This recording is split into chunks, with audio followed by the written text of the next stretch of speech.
Good afternoon from the Red Mic. Glad to see you here today. Hope you're having a good one.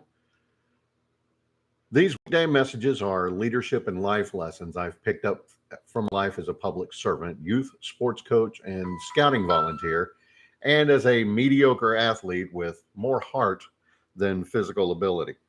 And sorry about that. I forgot to turn off my phone volume. So, the things we do, right? Today, some more of Jim Harbaugh's rules for life. Four more of them that I really agree with. And one, I don't know if I would say I completely disagree with it, but at the very least, I think it needs some tweaking before I would agree with it 100%. One of them is discipline yourself daily to be physically fit for life. Now, I touched on this yesterday, coming back from Waco, where I talked about motivation versus discipline. So I think that applies here. A smile being pleasant is a small price to pay for the goodwill and affection of others.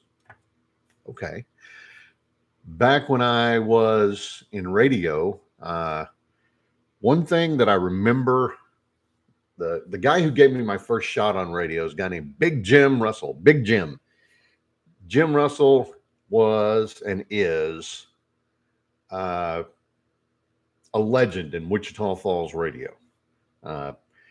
He probably could have moved to a bigger market, but he found where he liked it. You know, he knew the town, he knew the people, he liked it being there, and big old fish. Well, he gave me my first break in radio. I went in every morning for, a good 2 or 3 weeks when I was wanting to be a DJ.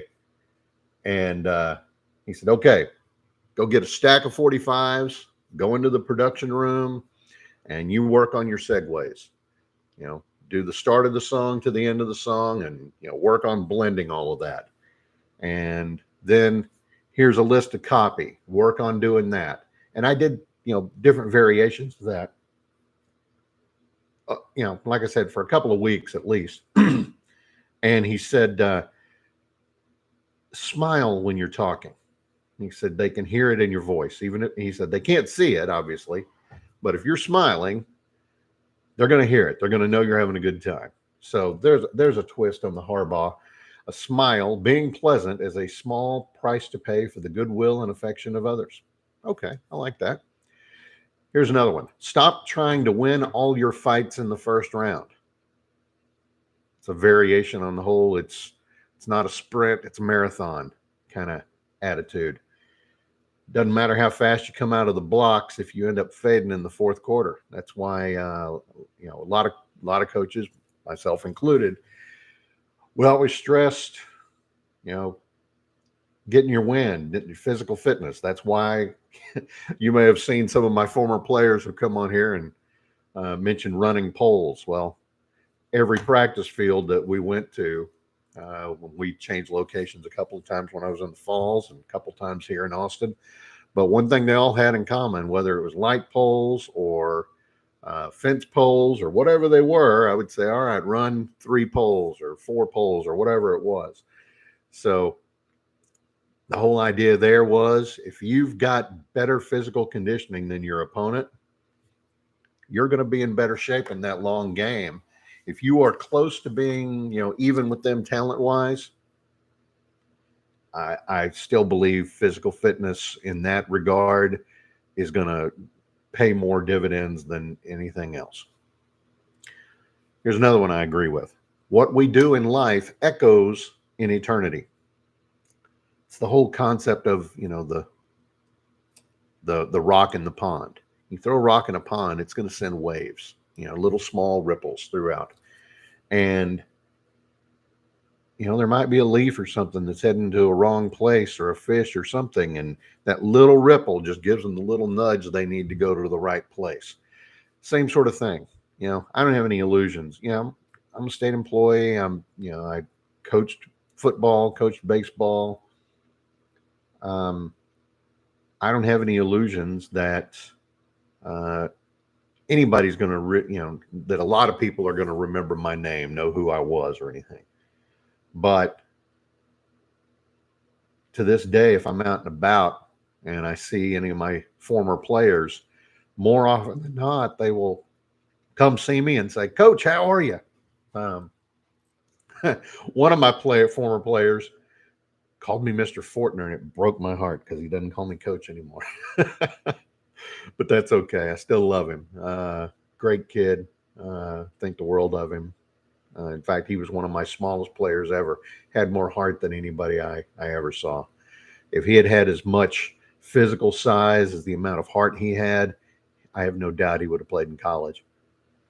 And then the last one, last Jim Harbaugh thought that I don't agree with completely. I understand where he's going with it, but I don't agree with it completely. Great effort equals great results. Well, yeah, no. I mean, you may remember me mentioning Coach Tyler a couple of times. He always said, perfect practice makes perfect. And that's sort of where I am in my head. Great effort equals great results. Not if your great effort is not perfect, not if it's not good, not if it's not using proper technique, proper form. I mean, I could go out and try to run a marathon, but do I have the physical tools necessary? No. Do I know mentally what I need to do to run a marathon? No. So I could probably put a lot of great effort into it, but there's no way in heck I'm going to get 26 miles, just not going to happen. So great effort doesn't always equal great results. I always told my sons, does it matter what you want to do, what you want to have happen, or what did happen? Maybe another way to think about that is, Yoda, try. There is no try. You do it or you do not. Again, I appreciate what Coach Harbaugh was trying to say, but great effort does not always equal great results. You're going to get out of it what you put into it. Great effort is the only way to get great results, but you can put tons of effort into something and still fail. But remember, you are not defined by your failures, but how you respond to them. And that is what I hope you take away from today's Red Mic. The message is, again, you are not defined by your failures, but how you respond to them. Everybody's going to have failures. You, me, everybody.